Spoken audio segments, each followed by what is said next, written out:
கவி உதயநிதி. நான் டப்பிங் ஆர்டிஸ்டா இருக்கேன். எனக்கு 3 கேள்விகள் இருக்கு. நான் சுருக்கமா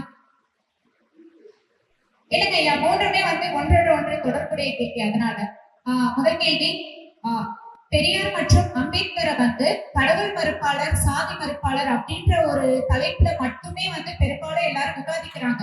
ஆனா அவங்க 2 பேருமே பாத்தீங்கன்னா சுரண்டலுக்கு எதிராக, உழைக்கும் வர்க்கத்துக்காக, அவங்களோட சமூக நீதிக்காக போராடுறாங்க. ஆனா அதை பத்தி பேசாம அந்த கருத்துக்களை மறைக்கிறாங்களோ அப்படின்ற ஒரு சந்தேகம் எனக்கு இருக்கு. 2வது கேள்வி பாத்தீங்கன்னா, திராவிடம் வெர்சஸ் தமிழ் தேசியம் அப்படின்ற ஒரு தலைப்பு இன்னைக்கு பரவலா விவாதிக்கப்பட்டு வரதை நம்ம பார்க்கலாம். அது 2த்தையும் நம்ம எப்படி பிரிச்சு புரிஞ்சுக்கிறது? ஏன்னா நிறைய பேருக்கு அதுக்கான சரியான புரிதல் இல்லை.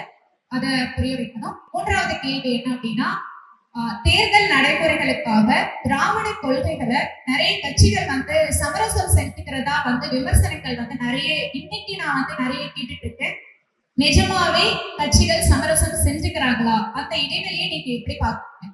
3 ஒன்றோடு ஒன்று தொடர்புடையது அப்படின்னு கவி நம்மளை ஏமாற்ற. 3 தொடர்புடையது அல்ல. எல்லாம் 3 கேள்விகள் தான் சுருக்கமாக சொல்லுகிறேன். இத பலருக்கும் வருகிற கேள்வி, பெரியார் இருப்பதால் அம்பேத்கர் கூட இல்லை, பெரியார் இருப்பதால் கடவுள் மறுப்பார். கடவுள் இல்லை என்று, பெரியார் கடவுள் இல்லை என்று சொன்னார் என்பதை யாரும் கண்டுபிடிக்க வேண்டாம். 100 முறை அவரே சொல்லி இருக்கிறார்.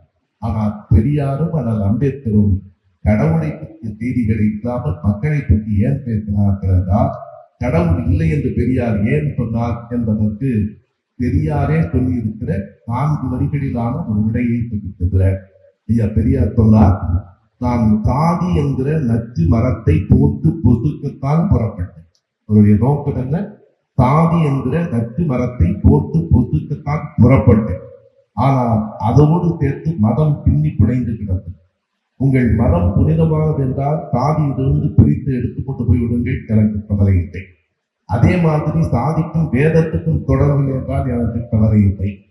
என்ன நடக்கிறது என்றால், மதம், வேதம், கடவுள் 3ம் சாதியோடு பின்னி பிணைந்துதான் இருக்கும் என்றால் உங்கள் கடவுளையும் போட்டு பொசுக்குவதை தவிர எனக்கு வழி இல்லை என்று சொன்னார். அவருடைய கடவுள் மறுப்பு என்பது சாதி ஒழிப்பிலிருந்து தொடங்குகிறது. ரொம்ப சுருக்கமாக இது ஒரு மிகப்பெரிய கேள்வி. வெளிநாடுகளிலும் இந்த கடவுள் மறுப்பு பொருள் முதல்வாதம் என்கிற பெயரில் உண்டு. ஐடியலிசம், கருத்து முதல்வாதமா பொருள் முதல்வாதமா என்கிற விவாதத்துக்கும் தமிழ்நாட்டு பெரியார் சொன்ன கடவுள் மறுப்பு பெரிய வேறுபாடு உண்டு. அது தத்துவத்துறை சார்ந்தது, இது சமூகத்துறை. அவர்கள் தத்துவத்தின் அடிப்படையில் கடவுள் உண்டா இல்லையா என்கிற விவாதம் வேறு, அது நமக்கு உரியது. ஆனால் பெரியார் முன்னெடுத்த, அம்பேத்கர் முன்னெடுத்த இந்த சீர்திருத்த பகுத்தறிவு வாதம் என்பது அடிப்படையில் சாதிக்கு எதிரானது. 2வதாக தமிழ் தேசியம், திராவிடம் எந்த மோதல்? ஒரு மோதலும் இல்லை. திராவிடத்திலிருந்து எழுந்ததுதான் தமிழ் தேசிய உணர்வு. இன்றைக்கு தமிழ் தேசியம் பேசுகிற அத்தனை பேரும் திராவிட இயக்கத்திலிருந்து போனவர்கள். அவர்களுக்கு அந்த உணர்வை கொடுத்ததே இந்த இயக்கம் தான். இதெல்லாம் எப்படி பேசுவாங்க?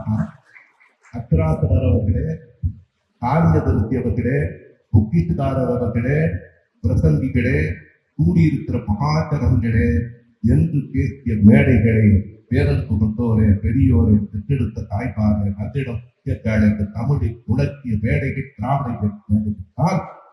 தமிழ் உணர்வை தூண்டியவை திராவிடம்தான். நான் திராவிடம் வளர்த்த தமிழ் என்றே ஒரு சிறு நூலை எழுதியிருக்கிறேன். எனவே திராவிடத்தை தமிழுக்கு எதிராக ஏன் நிறுத்துகிறார்கள் என்றால், திராவிடத்தை எதிர்ப்பதற்கு அதை பயன்படுத்துகிறார். ஒரு நாளை திராவிடம் தமிழுக்கு எதிரானவர்களை ஒரே ஒரு வேறுபாடு உண்டு. எல்லோரும் தமிழர்கள் என்பதற்கு, நாம் திராவிட தமிழர்கள் என்பதற்கு என்ன வேறுபாடு என்றால், கடவுள் நம்பிக்கை உடையவர், ஜாதி நம்பிக்கை உடையவர், ஜமீன்தார்களுக்கு நம்பிக்கை உடையவர், எல்லோரும் தமிழர்களாக இருக்கலாம். ஆனால் அந்த தமிழர்களிடத்திலிருந்து வேறுபட்டு எவன் சமத்துவத்துக்காக நிற்கிறானோ, எவன் ஏற்றத்தாழ்வுகளை எதிர்க்கிறானோ தமிழன் தான். ஆனால் திராவிடம் தான். கொள்கை திராவிடம். எனவே திராவிடம் என்பது கொள்கை, அது அடிப்படையாக வைத்துக் கொண்டது. திராவிடம் என்பது ஒரு கருத்து, ஒரு கொள்கை. அந்த கொள்கையை ஏற்பட்டிருக்கிற தமிழர்கள் நாம் என்பதால் திராவிட தமிழர்கள். 3வது கேள்வி, சமரசம். அதாவது தேர்தல் என்பதே சமரசம்.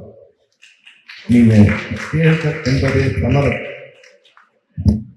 தேர்தல் நிற்கிற தங்களை ஈடுபடுத்துகிற கட்சிகள் சில சமரசங்களை செய்து கொண்டாக வேண்டும். பெரியாருக்கும் அண்ணாவுக்கும் இடையில் ஒரு சமரசம் போல கடவுள் இல்லை, இல்லவே இல்லை என்று பெரியார் சொல்லலாம். ஆனால் மக்களிடம் வாக்கு கேட்கிற அண்ணா என்ன சொன்னார்? ஒன்றே குலம் ஒருவனே தேவன். அந்த தேவனை அவனால் தேடி இருக்கணும். அதுக்கு பிரச்சனை இல்லை. அது சமரசம் தான். ஏன் சமரசம் செய்து கொள்ள வேண்டும் என்று நீங்கள் கேட்பீர்களானால், அண்ணா சமரசம் செய்து கொண்டு ஆட்சிக்கு வந்ததால்தான் பெரியாரின் சுயமரியாதை திருமணத்தை சட்டமாக்க முடிந்தது. அண்ணா சமரசம் செய்து கொண்டு ஆட்சிக்கு வந்ததால்தான் தமிழ்நாட்டுக்கு தமிழ்நாடு என்று பெயர் சூட்ட முடிந்தது. அண்ணா சமரசம் செய்து கொண்டு ஆட்சிக்கு வந்ததால்தான் இந்திக்கு இடமில்லை இருமொழி கொள்கை என்பதை சட்டமன்றத்திலேயே நிறைவேற்ற முடிந்தது. எனவே சமரசமே கூடாததல்ல, சமரசம் எதற்காக என்று பாருங்கள். சமரசத்தின் நோக்கம் என்ன என்று பாருங்கள். சமரசம் சுயநலத்துக்கானதாக இருந்தால் தூக்கி எறியுங்கள், பொது நலத்துக்கானதாக இருந்தால் அனுமதி.